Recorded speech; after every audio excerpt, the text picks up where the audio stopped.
It all started last spring when the Food and Drug Administration placed a black box warning on some popular anemia drugs. The labels warn against using the drugs in cancer patients with relatively mild anemia resulting from chemotherapy. The FDA says the drugs clearly shorten survival and speed the progression of cancer. In people with slightly worse anemia, the drugs might have the same effects. To Barry Straube, Medicare's chief medical officer, the message was clear.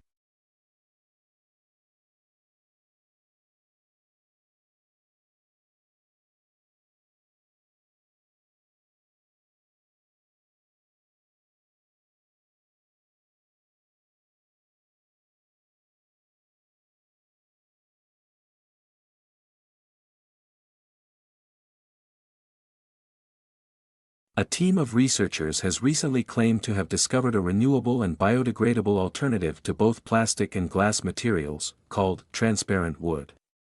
This futuristic material has the potential to significantly reduce the ecological impact of other environmentally unfriendly building materials. German scientist Siegfried Fink invented this material in 1992, and it has undergone several improvements and changes over the years. To make transparent wood, the scientists first remove a naturally occurring polymer called lignin from wood and replace it with specially designed, transparent plastic materials. This material is an excellent alternative to glass from an ecological perspective as observed in our life cycle analysis since plastics are naturally fragile.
The intricacies of the adolescent brain have been explored by two medical experts at Children's Hospital Boston and Harvard Medical School, HMS. According to Professor of Neurology, Francis E. Jensen, the teenage brain cannot be likened to a younger version of an adult brain.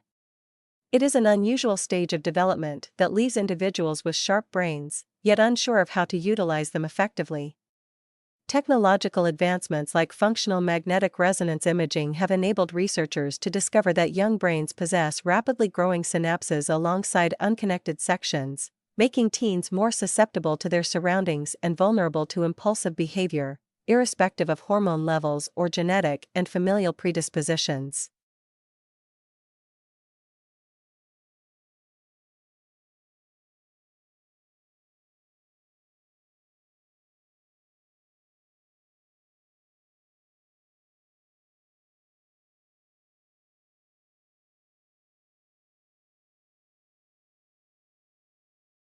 In the pursuit of comprehending the movement patterns of our close relative, the orangutan, and other apes including the common ancestor of humans and apes, there has been a historical challenge in understanding the energetic cost associated with their movement within the forest. Although extensive research has been conducted, including a year-long recording of the diverse forms of locomotion, we still lack knowledge on how they overcome the challenges of moving around the canopy. To bridge this gap, we have resorted to using parkour athletes as an analogy for the large-bodied apes navigating their complex environment. By creating a course they have not encountered before, we aim to observe and analyze the solutions they come up with in this challenging environment.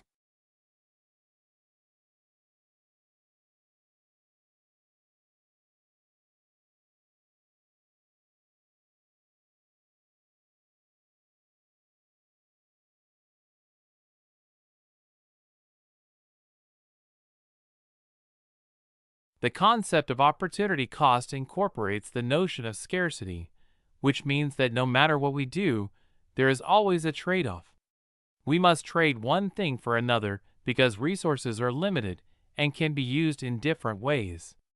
When we acquire something, we use up resources that could have been used to acquire something else. The notion of opportunity cost allows us to measure this trade-off. Most decisions involve several alternatives, and we have to choose one of them. For instance, if you spend an hour studying for an economics exam, you have one fewer hour to pursue other activities.